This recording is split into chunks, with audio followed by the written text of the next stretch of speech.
Karla Wagner. She's a candidate for governor of Michigan, and we've interviewed her a couple of times before. And the reason why I keep on trying to interview her, getting her to interview, because she says she has so much to say, and she says she's speaking more from the perspective of the average person in Michigan and elsewhere than any other candidate I've always heard. They're too slick. They're more corporate, finance, more corporate concentrated. She's on the ground with the rest of us. I mean, she's got we can go over that again too. You never know how many people are joining us for the first time. You have a very varied background educationally as well as job wise. Your careers and stuff you've had. So just count a couple of them briefly though. Okay. You know what, John? I will tell you that probably the best introduction I've had yet, Yeah. because that is exactly who I want to be. I am the average working blue collar working class person. White collar, blue collar, it depends on the hat I'm wearing. But you know what? That is why I am not a I have a builder's license. I've built my first house at the age of 19. I've been building houses for a long time. I'm a real estate agent because building houses and being a real estate agent just came hand in hand. I did not go to college. I went to work right out of high school. I went and worked at a factory that put me in account payable, their cost accounting, their inventory control department. I currently own a little restaurant, which, restaurant and retail decimated. We were decimated during COVID. We're still trying to catch up. Later, we're still trying to catch up from COVID. Loss of business, property taxes that we're stacking up on, that kind of stuff. We're still, and you know what? We're not the only ones. There's a lot of small businesses, restaurants and stuff that went out of business, right? And there's a lot of other ones that are still trying to catch up like what we are. I was in law enforcement. I had a wonderful opportunity to be a fully uniformed volunteer deputy. Wonderful experience. I built, owned, managed a horse farm.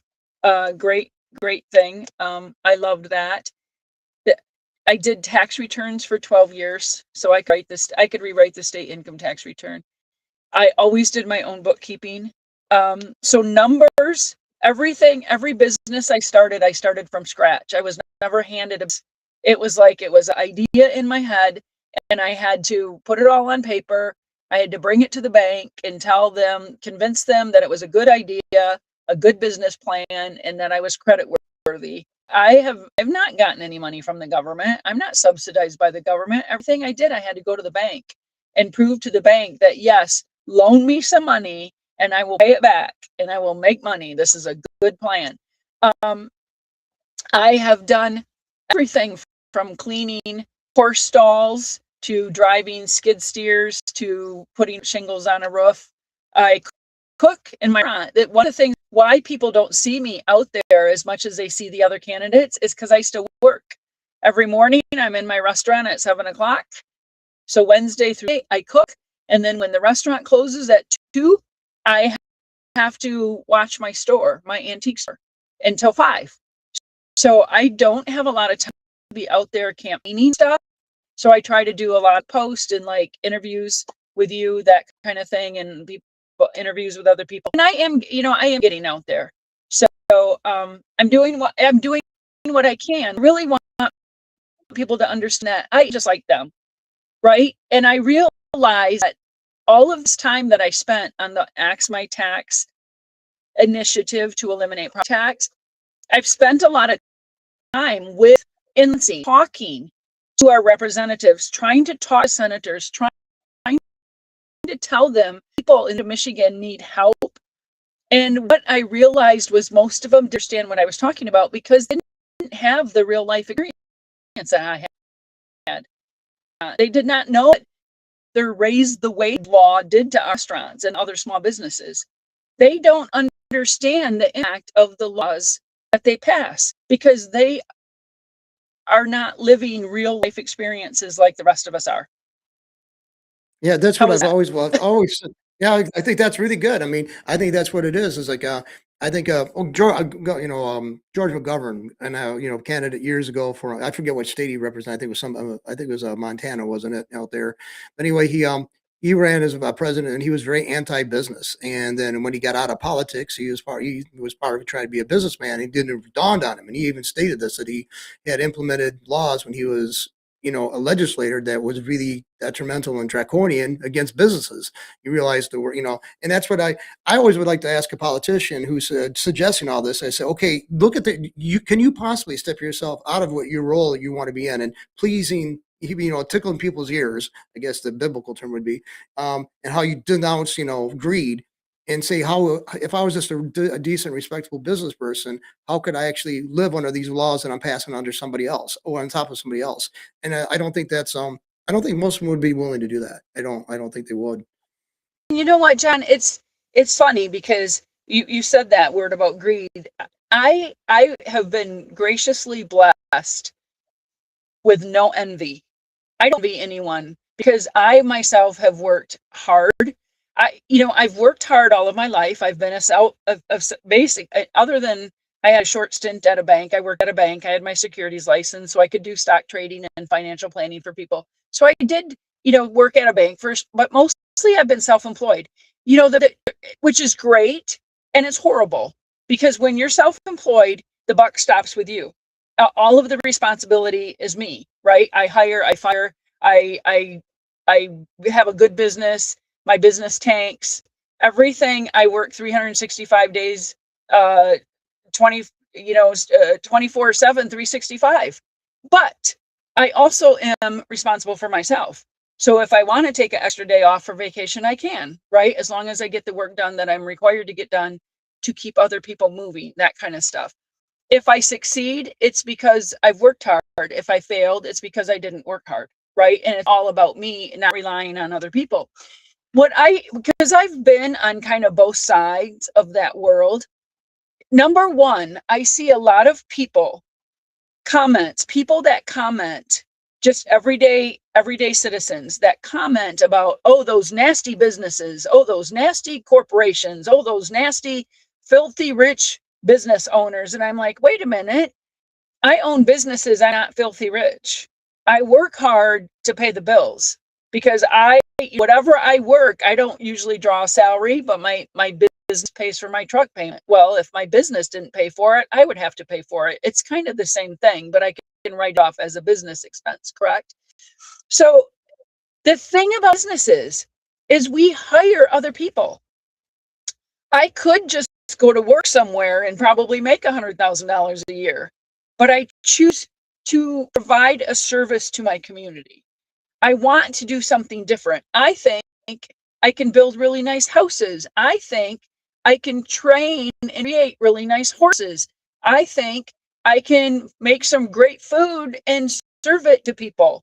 So that's the inspiration behind running a business, right? You want to do something and give back to the community. In the meantime, you hire people. You're providing a job for those people. You're providing them work experience. You're providing them self-worth. So without businesses, we would have nothing. Without business, you wouldn't have a job to buy anything. What are you going to do? Right? We can't get by without businesses. Now, there's corporations, huge corporations. This is the problem that I see with Michigan, but because I can speak to Michigan. Michigan, we have been horrible at granting, we've been paying large corporations to come into Michigan. We give money to come here, and then we forgive them property taxes to get them to stay, right? Mhm. But the businesses that are here, like my businesses, my little businesses don't get those kind of perks. I have to pay property taxes on all my little businesses. I don't get money from the state to provide jobs for people. So I look at it and go, it's not the corporations that are the problem. It's how our government is picking winners and losers. Our Mhm. government is saying these big corporations, we're going to give them all kinds of perks to get them to come here, but then they come here, but they don't stay. Or they come here and they don't fulfill the job promises that they made, right? In the Mhm. meantime, little businesses here in Michigan, the 900,000 small business here in Michigan, are struggling to stay alive. Like, And well, you brought up some good go ahead. points about the corporations getting big breaks and stuff and to lure them in. I mean, right here in Genesee County, they have a mega site that they bought houses. They said they're going to have this big, plant. They're going to have to, or plants or whatever, they're going to make room for. So they bought up people's property and they're tearing houses down and poof, that's not even going to happen.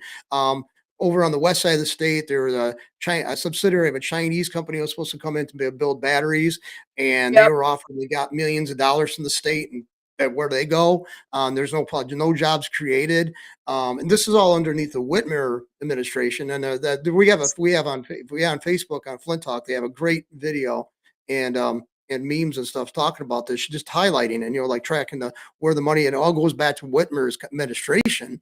I don't know.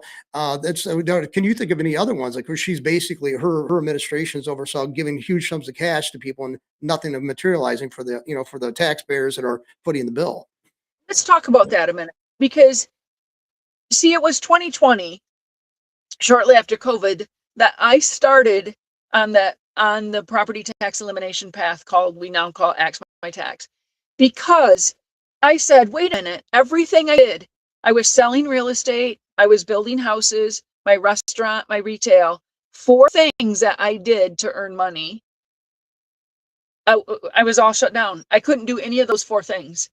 And yet I was still getting property tax bills. I was still getting utility bills. I was still getting insurance bills. I still had bills to pay and I had revenue. So I thought, wait a minute, what the frick is going on here? Because it's not just me. It's all the other small businesses that were deemed non-essential. Our businesses were deemed non-essential, but our property taxes were deemed essential. That doesn't work. Mhm. So that's what started me on that path.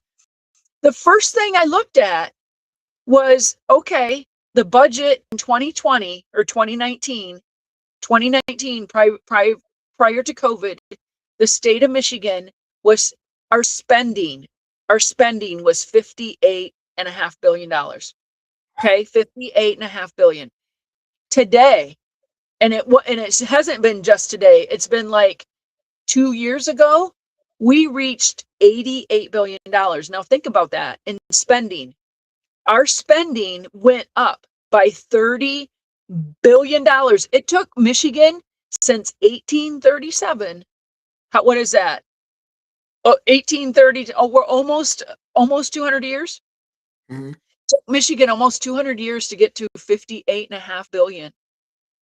And in 6 short years, Whitmer jumped us up an extra $30 billion in spending. Now, but you know what? The roads weren't fixed. Mm-mm. Nobody's life has gotten better. Right? The life is more unaffordable than ever here in Michigan. We have more credit card debt. We have more foreclosures. We have more bankruptcies. We have more businesses closing. We're losing businesses, jobs, people, and revenue. Our revenue is going down, Mhm. but our spending is going up. So we ask ourselves why. Okay, so number one, let's look at what happened during COVID. Unemployment, right? Unemployment. Do you realize that they have been saying that we lost, like fraudulently lost, 8 to 19 billion dollars? Okay, so the 1 to 8 billion dollars that we paid out in unemployment was okay. But between 8 and 19 billion, that was fraudulent unemployment insurance payments. That affects us, right? Because you know Mhm. what? My little restaurant got a letter from the state saying, well, now that the unemployment insurance coffers are empty, your little business is going to have to pay more unemployment insurance. And I'm like, well, what the frick? I didn't lose it. I didn't pay it out without due diligence. You guys better go find it. How could an agency run by the state lose that kind of money? How could they possibly pay out that kind of money in fraud? And now we've all been looking at Minnesota. We've all been laughing at Minnesota because they have all of this Medicare fraud, all of these child care center, all of these learning center frauds. However bad Minnesota is, I will guarantee you Michigan's going to be 10 times worse. We're already seeing it. Medicare fraud. You know what? President Trump is starting to turn the spigots off of federal dollars. Okay, we rely heavily on federal dollars here in the state of Michigan. Trump sees this big bucket in Lansing with an enormous hole in the bottom of the bucket. And he's watching the federal dollars go into that bucket and flow right out the bottom. And he's telling Governor Whitmer, until you patch that hole, until you close, until you stop the money from just flowing out the bottom of that bucket, we're going to stop sending you money. Because you got to get your crap together, because you're wasting it fraudulently paying out SNAP benefits, bridge cards, whatever you want to call it, welfare programs, whatever kind of welfare programs Michigan has here. They're fraught with fraud. So much fraud. That's why when Governor Whitmer says, oh, President Trump's he's going to hurt the people of Michigan by turning the spigots off.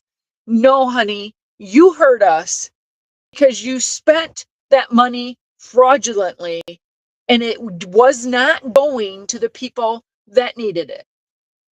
That's what happened.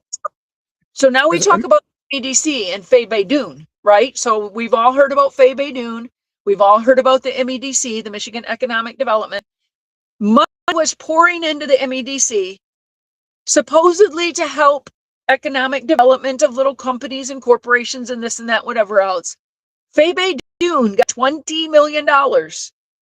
And part of that $20 million ended up back in Governor Whitmer's war chest, right?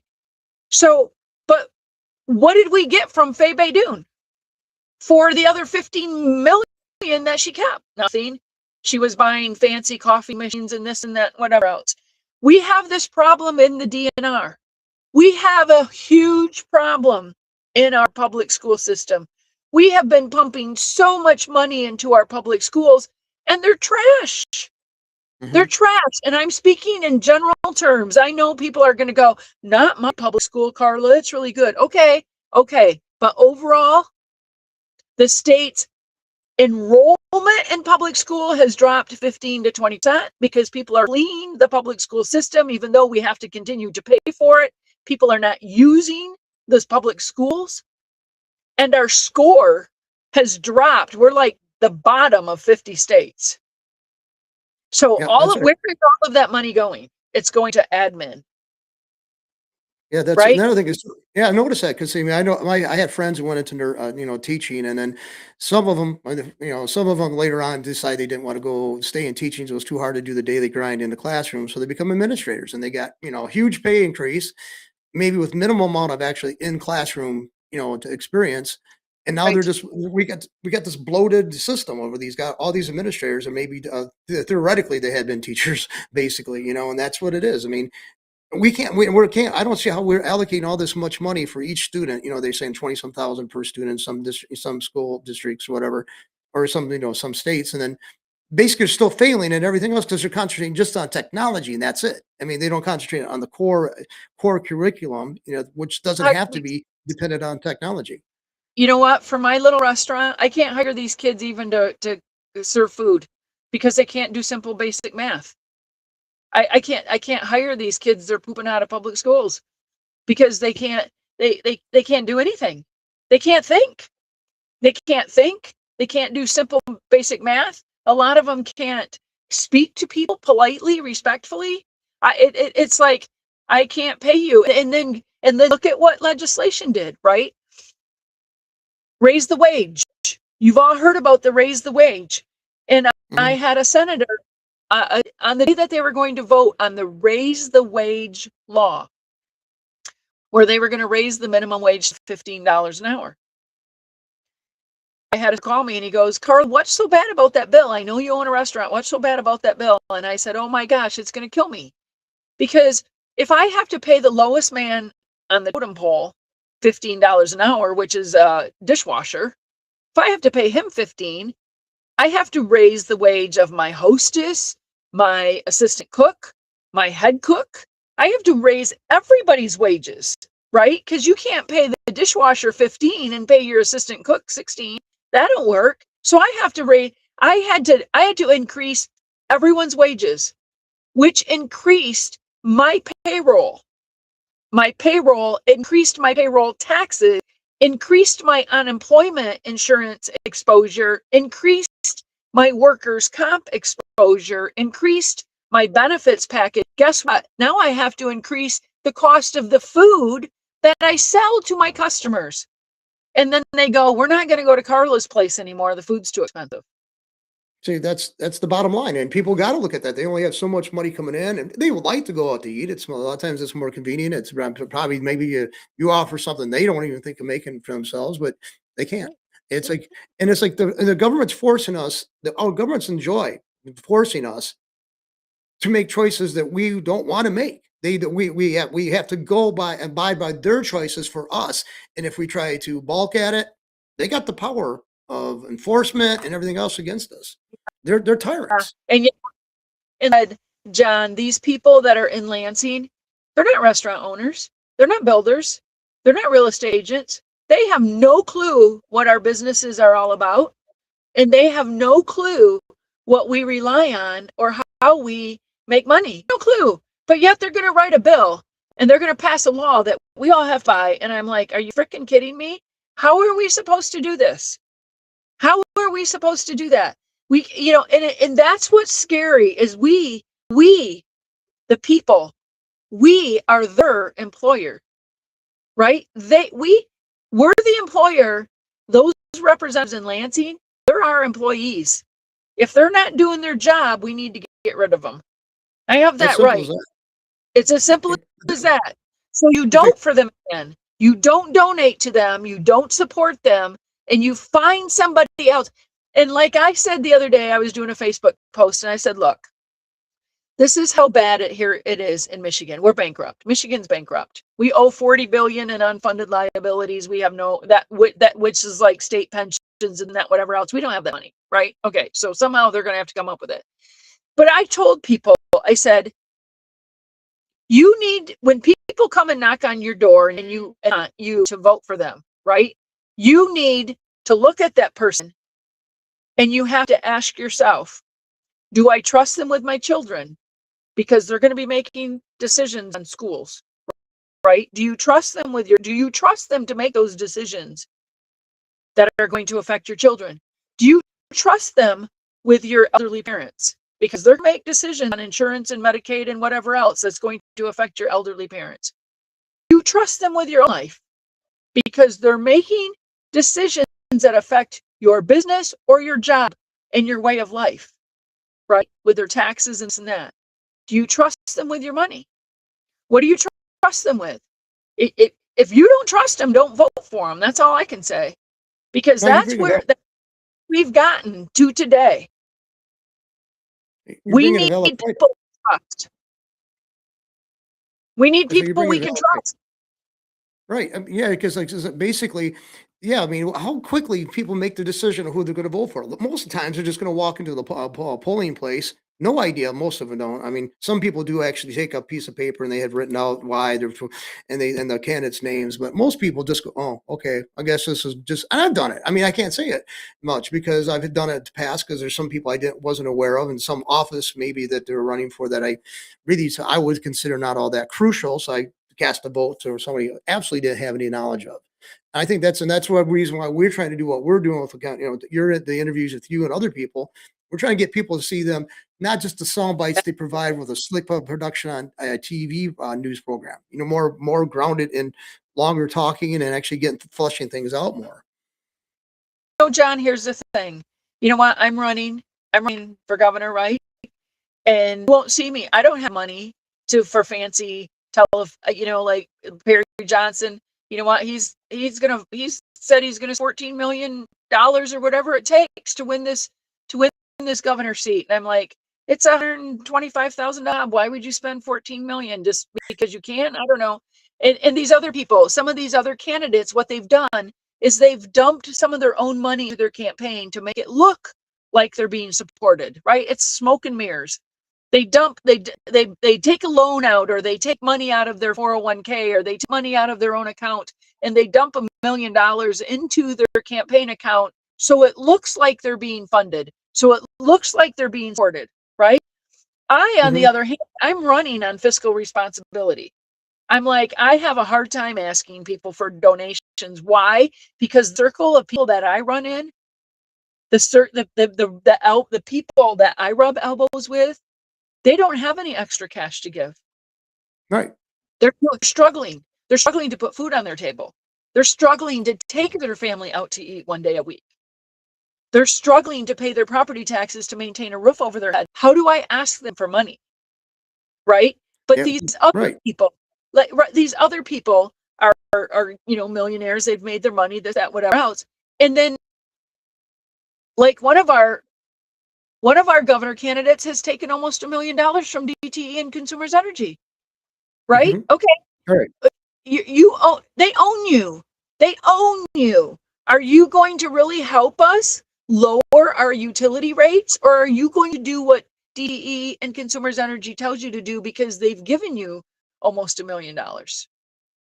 Yeah, that's basically who they if they pay for the dance, they're going to call the tune. I mean, and I don't see why people like APEC. I mean, I don't know what your position, but I don't like the amount of spending these people do on our elections. Okay, I know there's supposed to be a group of people who are Americans who support Israel and they want to bring that in, but just look at the sheer number of the thing in Massey's case. He lost because the money, 25, $30 million dropped in there in the state of Kentucky race. I mean, why are we so concerned about another foreign nation? And why do these people who are supposed to be Americans have so much money to spend on that issue alone and ignoring the rest of the country? And so But you know what? basically, yeah, why Yeah, would they want to spend 125 millions of dollars to get a job that only pays 100? There's got to be some payoff down the road for them. they know they're going to make a lot of money once they're in Right, that seat, right? Because they all walk. Every governor walks out of there with a heck of a lot more money than what they came in there with. That's not what right. I. You know what? Like I said, I've been graced. I've been graced with no envy. Money doesn't really mean anything to me. God's always provided the amount of money I need to feed myself and pay my bills, and I'm happy with that. I don't own a second home. I don't. I have a business. I have my house and I have my business. I don't live in luxury or anything like that. And I work hard. I'm still working hard. That's why I'm not out there campaigning, is because I have to work. I have Hmm. to work, right? But I've learned so much that I want to take all of the experience and the knowledge that I have learned, and I want to put it to good use for the people of the state of Michigan to get us out of this hole that we're in. I don't see these other people that are running against me. I don't see them wanting the same thing. They're going to go, the budget's at 88 billion and they're just going to go on from there. I want to cut it back to what it was in 2019 prior to COVID. Because when we got that money for COVID, it was only to help us get through the COVID phase. It wasn't meant for us to inflate our spending and then go, oh, okay, guys, now we got to tax the crap out of people because we're spending 30 billion more today than we were 6 years ago, and that money's got to come from somewhere. It was unsustainable. It was one-time cash inflection to help us get through COVID. It wasn't meant to reset our spending upwards of $30 billion. So I could, all of the governor candidates are going to talk about the same thing. We're going to talk about the schools and the DNR and the MEDC and insurance and car tabs, excuse me. And we're going to talk about, but who's going to actually do something about it? That's people have to ask themselves. Look past the shiny ads. Look past the script, right? I can do unscripted, right? This is stuff that comes off the top of my head because I've lived these experiences. I've lived these businesses. I know I have knowledge of these businesses. I don't talk. I'm not scripted at all when I talk. It always comes from knowledge learned from experience. And I want to take that knowledge and experience, and I can help Michigan. I have so many. That's why I started down the path. We can totally eliminate property taxes in the state of Michigan just by doing a few other things that we need to do, right? You see now that we've pushed so hard on property tax elimination that we now have the House Republicans trying to offer us a little bit of reform. But along Uniform. with that reform, they're adding more taxes. And I'm like, you guys, let's eliminate, let's Let's do the reform that you're talking about and see what happens before you feel the need to add more taxes to backfill. Because didn't they, Matt Hall, the House Republican Speaker, he said, I found $5 billion of waste, fraud, and abuse. And then, like 2 days later, he said, we found another $10 billion sitting in accounts waiting to be paid, used on pork projects. That's $15 billion they found, right? $15 billion of waste, fraud, and abuse and unfunded projects. That's equal to what we collect on every piece of property across the state of Michigan in property tax. They just proved to me that we don't need property taxes because Yeah. because our budget, our spending should immediately drop from 88 billion, drop it down by 15 billion of waste, fraud, and abuse. We should now be at 73 billion. That means the taxpayers need to come up with $15 billion less. So let's get rid of property taxes. That's how easy it is. I know it's not quite that simple because there's boxes and there's buckets of money in Lansing and you got to shift it around a little bit. But they've already proven to us that we don't need that money. Governor Whitmer raised it by 30 billion. Matt Hall claimed to have found 15 billion. If it went up by 30 billion, it should be able to drop by 15 billion. And I want to drop it the next 15 billion back to 58 billion. In 2019, we were doing a better job of educating our kids. Our scores were higher and we were paying a lot less money. How does that work? Right? Right. I don't know. I'll bring this up here too. Locally, we're going to be they're tearing down because it's a high school I went to, Flint Central, beautiful building, like 3 stories, 4 stories in one spot of it. But anyway, they're tearing it down because it's outdated. It's been vandalized since they closed it because we only have currently we only have 2,900 students in the Flint School District. Now they're thinking about the Mott Foundation allegedly gave $100 million to build a new location. I guess the proposed thing overall, though, is going to be $140 million. I think that's absurd to build a building that costs that much money. They can have smaller buildings set up around the city. And I've already, I did theoretically with Chat GPT, I went to it, laid out the numbers, and they can have a small school set up all across the cities, different places where the schools already existed, and fund them, build them like $8 million or something like that for each one of them to be built. And they can fund this for this whole school system for like 15, 20 years with $100 million proposing for one building. Does that make sense to you? I know because you know what? When I went to high school, we didn't have a fine arts center in my high school.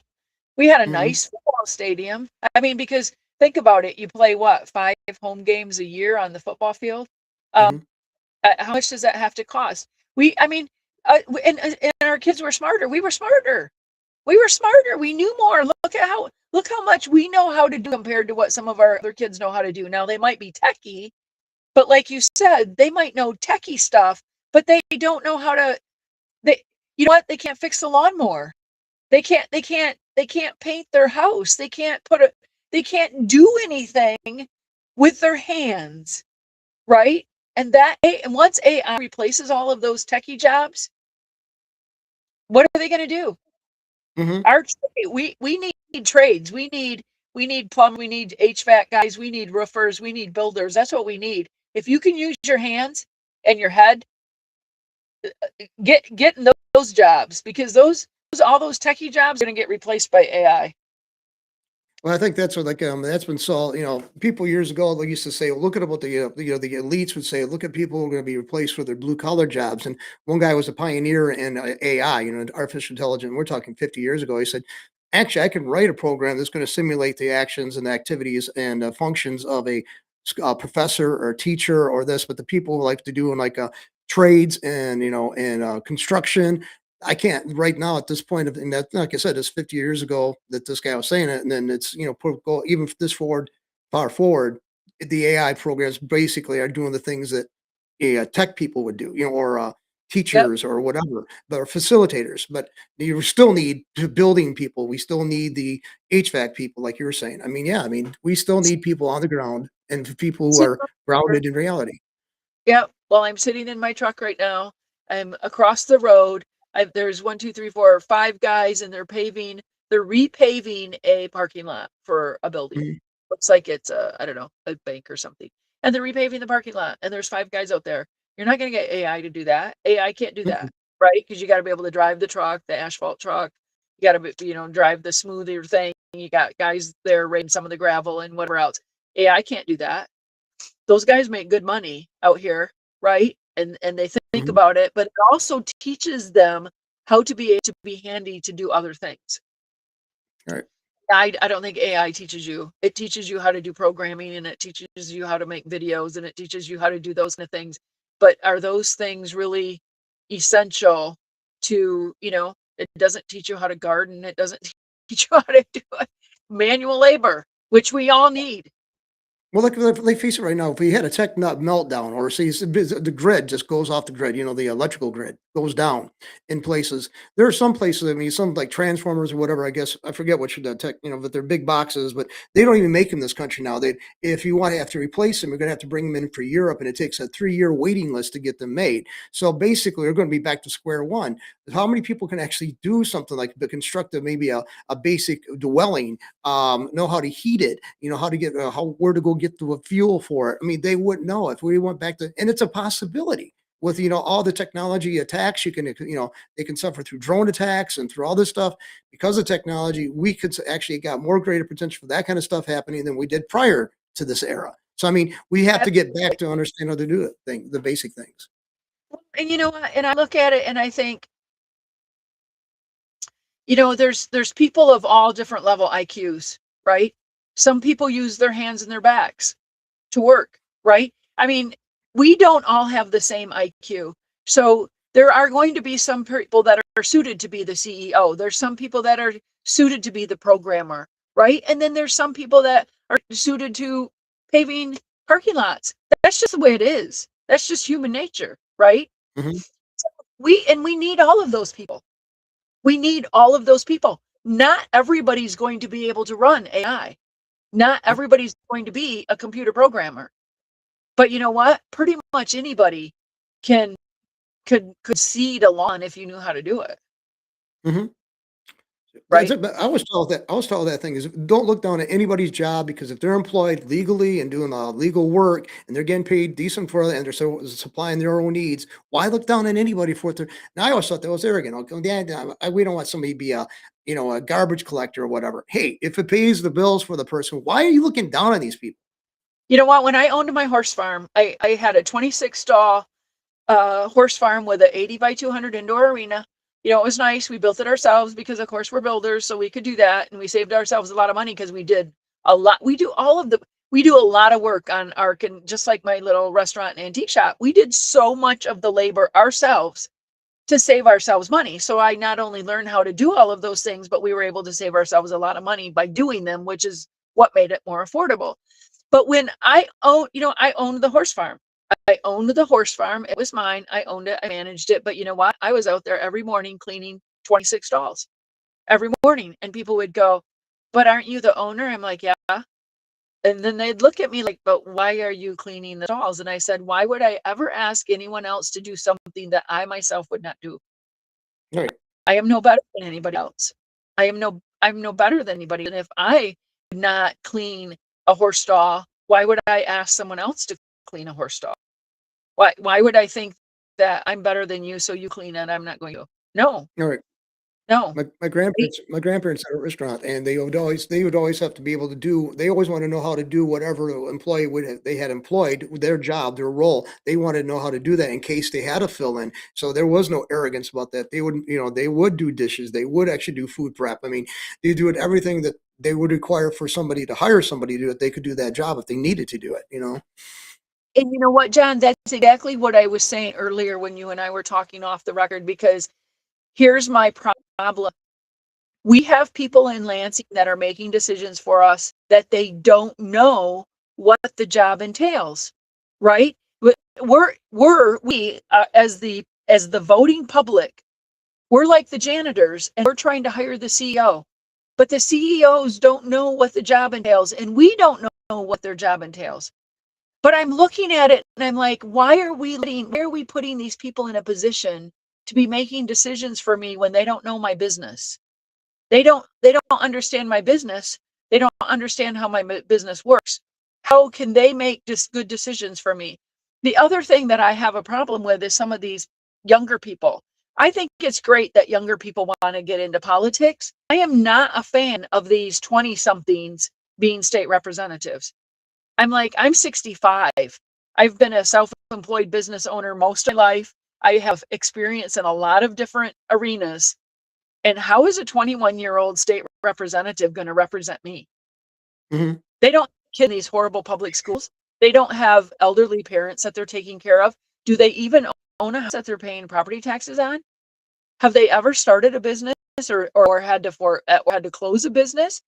Have they had to hire people or fire people? Have they had to balance a budget? Have they done any of that? You know what? Make them junior reps, but don't give them voting powers. That's what I think. I'm like, until they get more experience. How do you get that experience though? You got to be out in the work world. This is one Mhm. of the reasons why I think we need to go part-time legislation. 44 other states, I think 44 other states in Michigan or in the United States have part-time legislation, which means that those legislators have jobs outside of politics. They learn how to do other things, and then they're better equipped to make decisions for the rest of us to live because maybe they own a restaurant and then they're a politician, so they come and make decisions. Maybe they are a builder, maybe they're a real estate agent, maybe they work in a factory, maybe they do all of any of those things, and then they come to Lansing and they make decisions.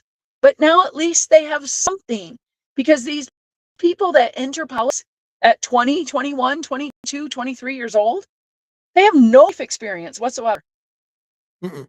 And it's like, what do they got other than somebody saying, "Well, here's what you should look, or you look good in this suit, or here's what you should wear." That's all cosmetic stuff. I mean, that's what they're at that age. That's all they're bringing to the table.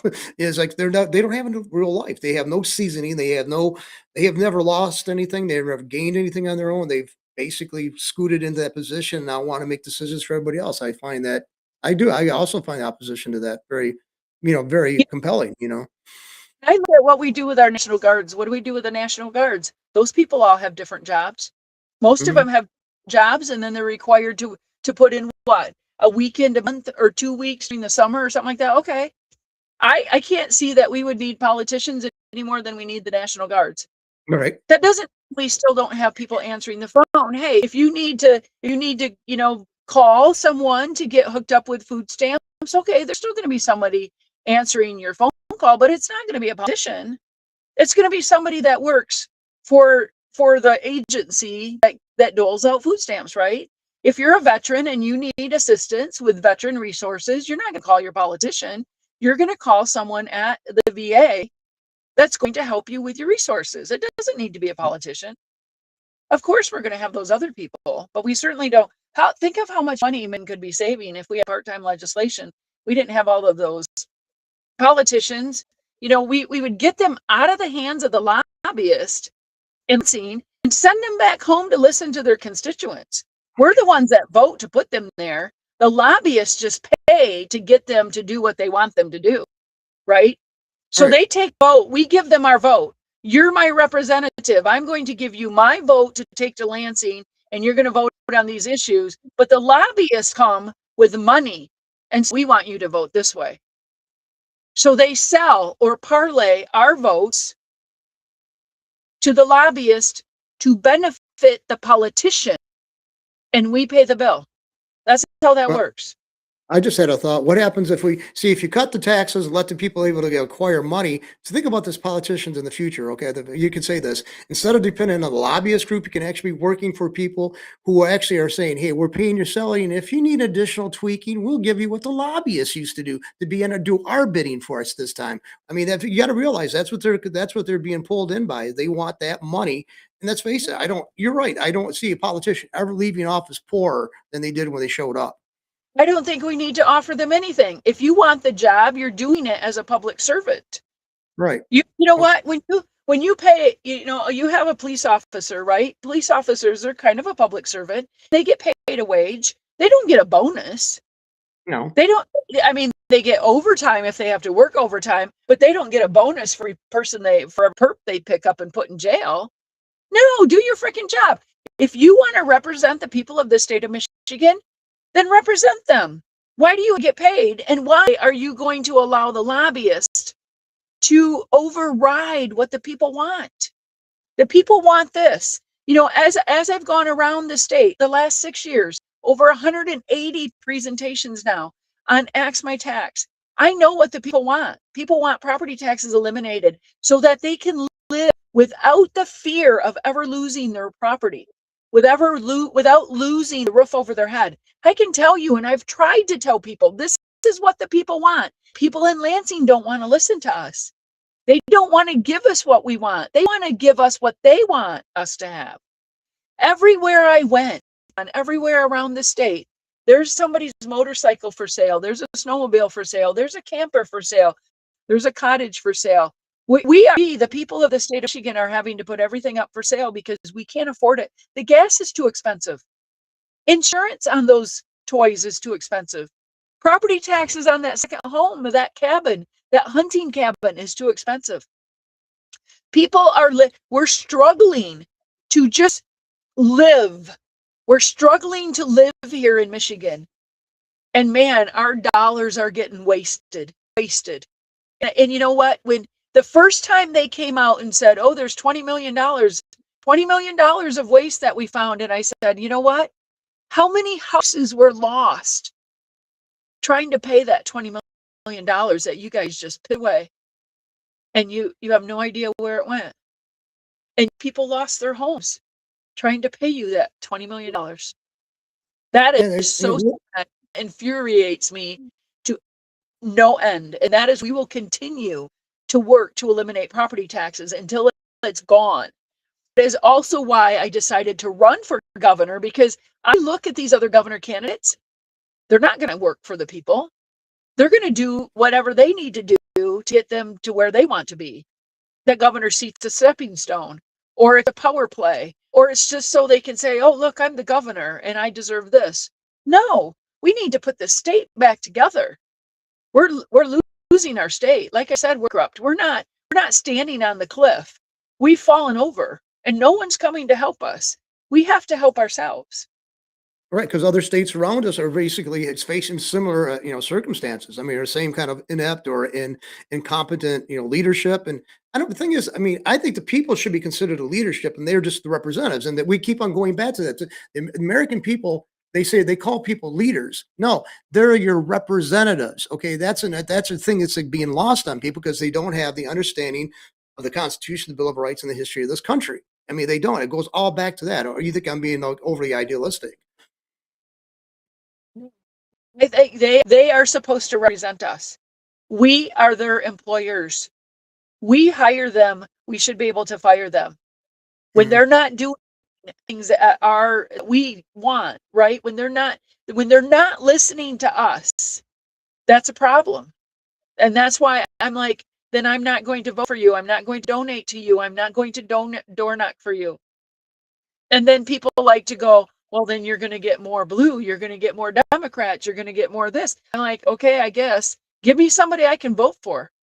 Give me a candidate that I can actually get behind. I don't want these retreaded politicians. I don't want, I'm sorry, Mr. Nesbitt he's been in Lansing almost 14 years. And you know what? In that 14 years, not only was the 20 election stolen, but our budget increased by 30 billion. Where were you, Eric? Where have you been? Where have you been when those things have been happening to us? And now you want to run for governor and you want us to pay you more money than what you received as a representative or a senator, because now you want to be a governor. And now you're going to go after Jocelyn Benson because you didn't, the 2020 election was stolen. You didn't think that there was enough issues with the 2020 election to look into. But man, now you're hounding Jocelyn Benson. Why? Because she's run for governor against you and she's in charge of elections. Now you're concerned about election integrity, Eric. Now you are. But you weren't back then, but now you are, right? when it affects them, they're always concerned. But if we have and everything we are affected by and we bring that up and voice it, they ignore it. They go the opposite. And then they try to justify it and sound like they're dismayed that we're not happy with the results or what they've done to us. They're not, they're like puzzled, like they think we're just being harsh on them. You're not in my position. No, we told you what position we wanted you to take, and you took your own. Guys, any of the, just like me, right? I've been working and I've been doing the Axe My Tax campaign. It's done now. We didn't quite get enough signatures, but we certainly could have used a lot of help. Hey, Mikes, you want to talk about property tax? Well, he's talking about income tax elimination. Eric Nesbitt, when I went and talked to Eric Nesbitt before he or I decided to run for governor, I went and talked to him about property tax. I don't see it, Karla. I don't see the need to eliminate property tax. But what's he talking about now with his campaign? I'm going to eliminate the state's property tax. But all he's talking about is the state's portion. A little bit. It's only the state's portion. But now he's talking about it. Why? Because we've brought it to attention. But when I asked him about it, he said, I don't see the need. And you have Eric, you have Mike Cox and you have Perry Johnson that want to eliminate the income tax. I said, well, how is eliminating the income tax going to keep our elderly people in their homes? Because most elderly people are not affected by income tax. So it's not, the elimination of income tax is not going to help most of our elderly people because they don't pay income tax. So it's not going to be a benefit to them to eliminate income tax, and you're going to make them continue to pay property tax, which they can't afford. So you got to bring up a very valid point that is going to be missed by most people. They don't realize that, as people get older, their need to file income tax on the federal level, state level, and everything else is largely gone, removed.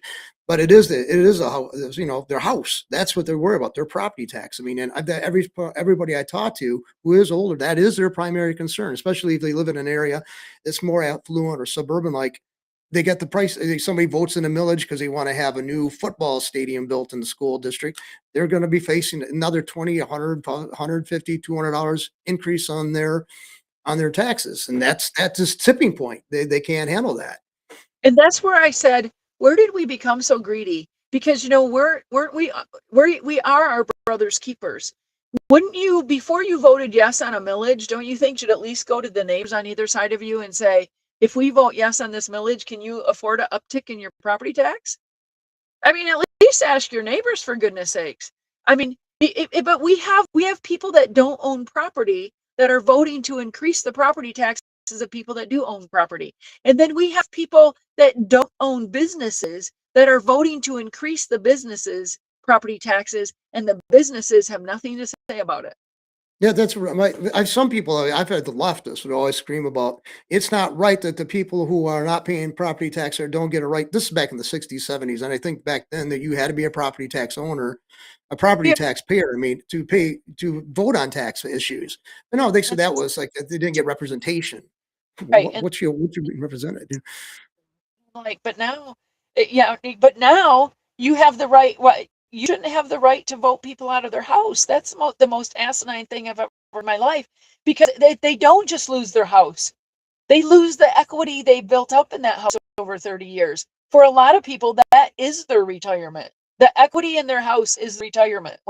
If they can afford to, right now, our elderly cannot even afford to sell their house, because when they sell their house today that they've been living in for 40 years and they buy something else, they're going to pay more property tax on a smaller house today than what they were paying on a house that they've owned for 40 years. That's why they're not moving.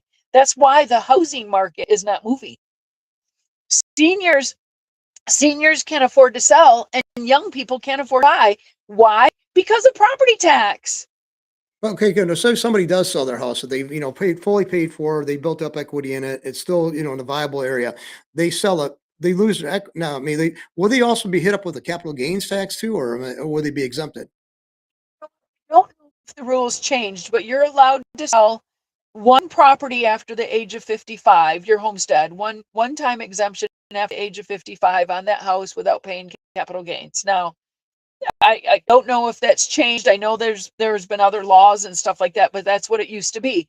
So you're not going to get hit with capital gains if it's the house that you've been living in for a long time it's the first time you've sold it since the age of 55. Now, I could be wrong. Don't quote me on that because I would have to go back and look it up. But that was a protection for people because a lot of people back then, people lived in their houses for 30, 40, 50 years, right? They Hmm. people used to live in the same house for a long time. When like I said, I built my first house at the age of 19.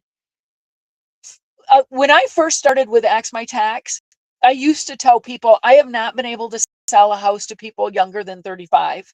In over 5 years, I had not been able to sell a house to people younger than 35 because of property tax. Not because of the house cost, but because of property tax.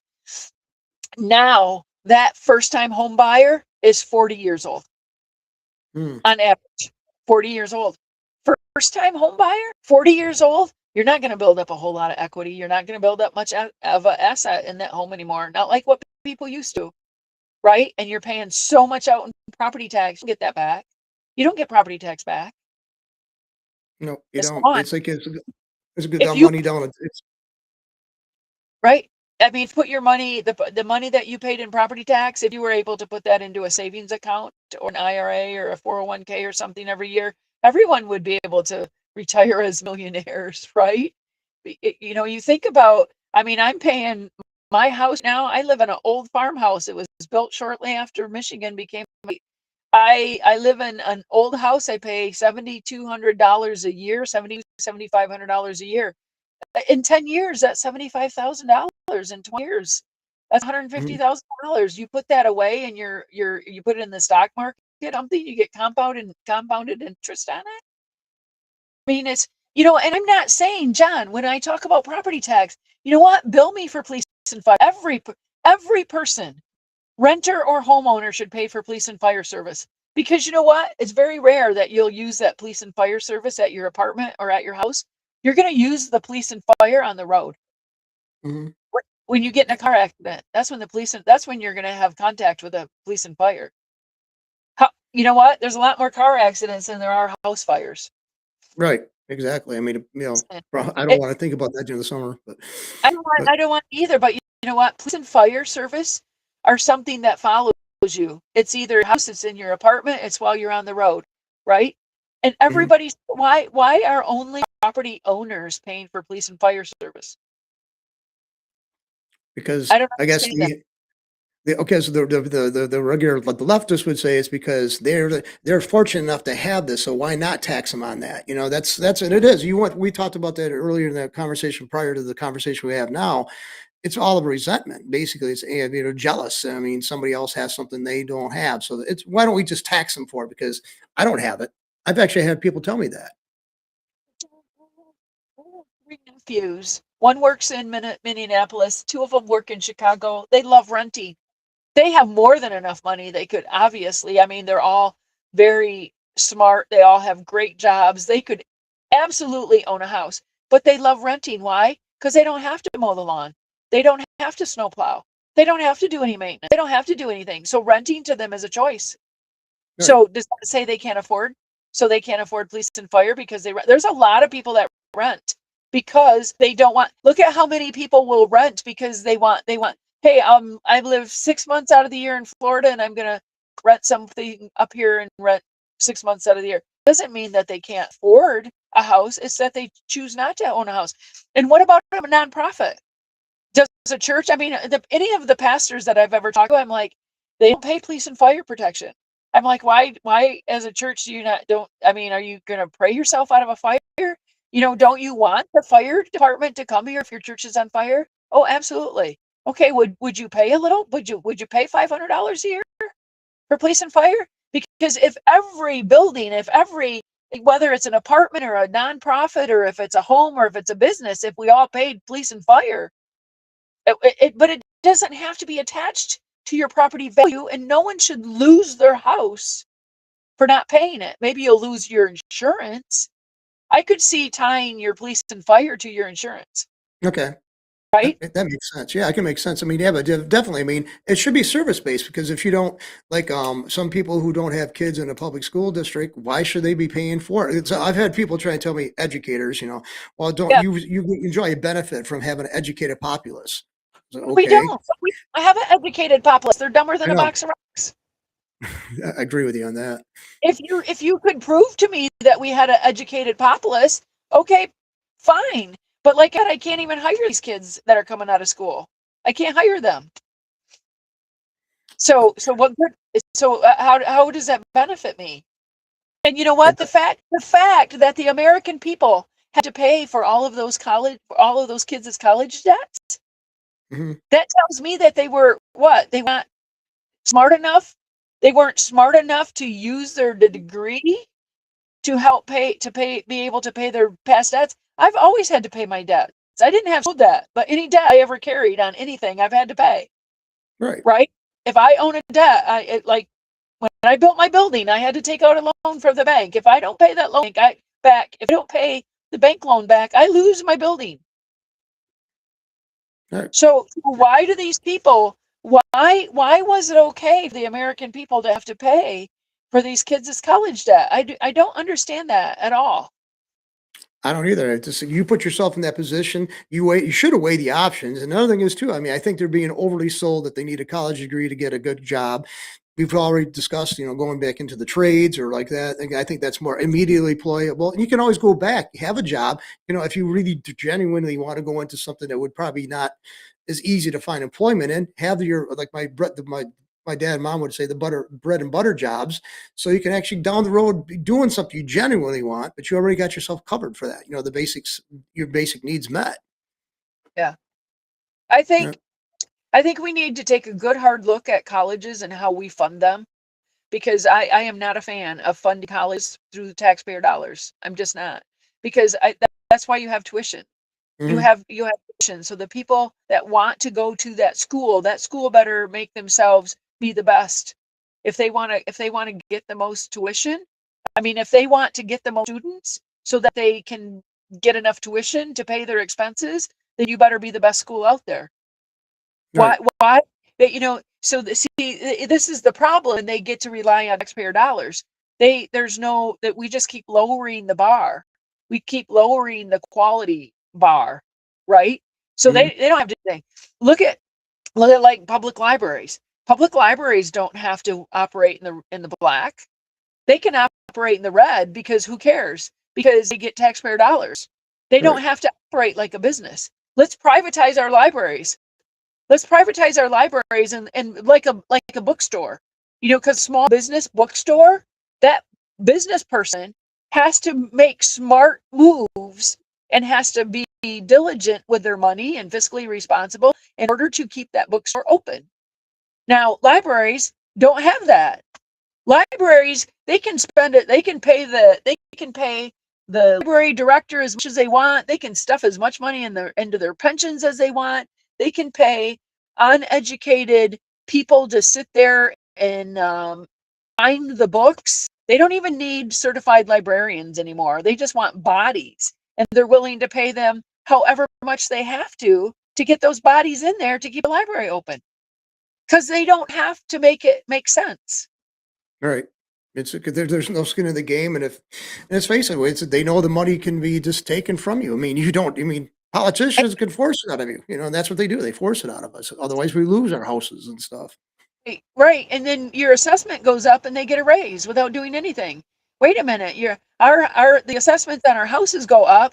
The libraries all just got a raise and they didn't have to do anything better. They can have pornography in the library and I'm forced to pay for that crap. I don't want to. It goes against my religion. How about that? Can I get a religious exemption and not pay for the public library? I never use them, but I pay over $1,280 a year between my house and my business for a service I don't use, Yeah, right? I, that's why I'm with this creative thing they got here in Flint, for like the theaters and stuff like that. They take money out of me to support it. I haven't been. That's been like 8, 10 years. It's been in existence or better, and I haven't once went to a performance or anything. I used to pay when the whiting was going by itself. I used to pay a ticket price, and I'd go there and see the performance that I wanted to see. And now they got it. It's all part of our. We got to pay for it. I don't like it. if you go to I if you go to the zoo here in Kent County, you pay to go to the zoo, and I pay for the zoo on my property tax bill. I said I'm going to take my property tax bill to the zoo sometime and point it out to them and say, "Look, I already paid. Let me in for free because I've already paid." And I want to do Well, that with my local school. Like on homecoming, on the football homecoming night, I want to take my property tax bill, both of them, my house and my business, and I want to go to the public school on homecoming with myself and 400 of my closest friends and say, let us in for free because we've already paid. Here it is on my property tax bill. yeah, they wouldn't like that too much. So you're cramping their style. But no, you making some valid points. I mean, it's like, and some people are going to be dismissive. Like sometimes life's just not fair. But you got the money, so what's it? That's what it is. It goes back to their pettiness and their jealousy. That's what it goes back to. It's my money.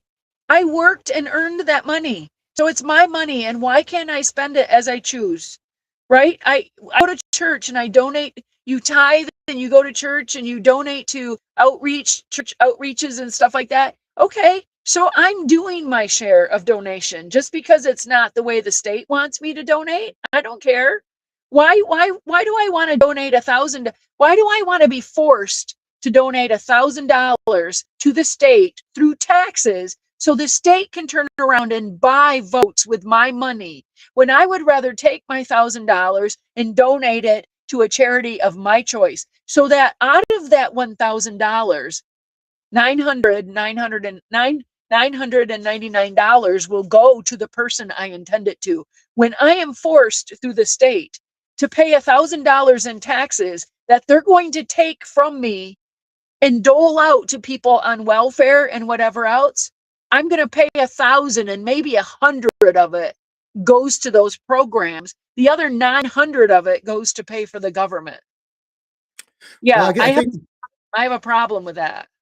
I think the people from what our discussions go, I mean, laid out that you definitely are on the side of the taxpayers and the average person. So I mean, and I'm going to Absolutely. go. I am. I'm an average taxpayer. I'm an average person and I'm a tax paying person. And I see how these taxes not only affect just me and my businesses, but every small business, every factory worker, every person that I've come across. We have so many things in common. And you know what? We can't afford government anymore. No, Plain and no. simple, we cannot afford the government anymore. Because let's face it, they got the greatest sort. I mean, they pay a little to get into that position. They could extract as much as they want from it. There's no oversight and no responsibility. Even if you're showing out there egregiously misspending and throwing your money away, tough luck. Good luck in trying to get them removed. Tough luck. Great luck in trying to get them prosecuted for what they're doing because they own the apparatus. They own basically the apparatus that oversees all that. They're part of it. The thing is that if they want to sue you, they're going to use the taxpayer dollars.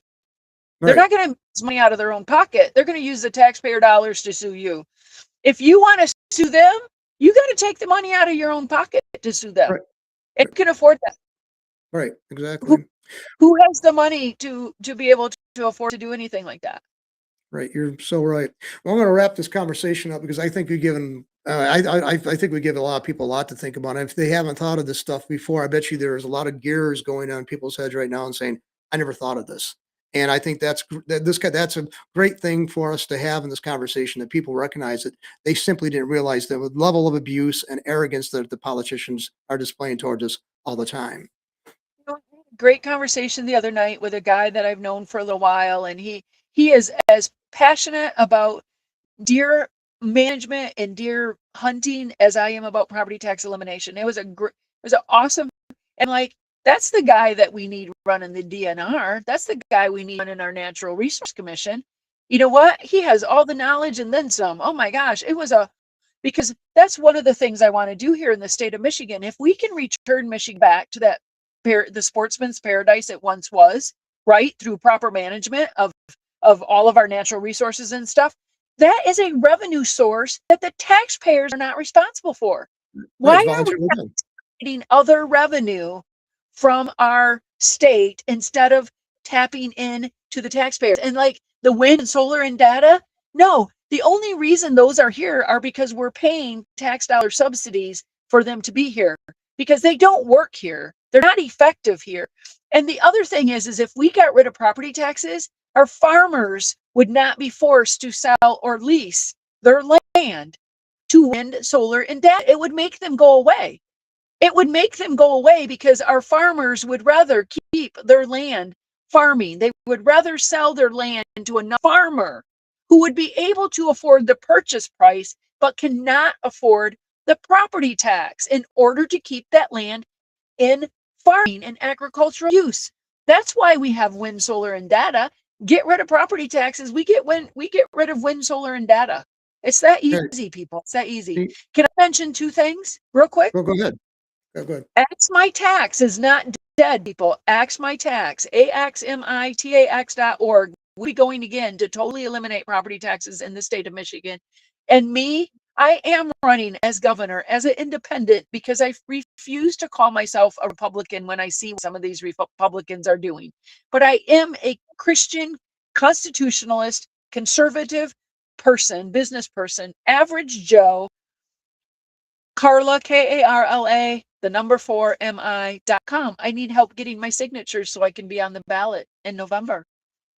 That's it. So, okay, I'm definitely glad we had this conversation. And like I said, you've opened my eyes to some things that I mean, I see the connections, but I hadn't really thought of, in full as you laid out. So thanks again for your time there, and good luck there in what you're doing. And people contact her. The scrolling banner's got something, the contact information for her. And I'd like to thank you again there, Karla. Okay. You know what, John? The thing that bothers me the most is that I do not see anyone that has, we have 1,240 townships and 83 counties. We're all pieces of the puzzle that make up Michigan.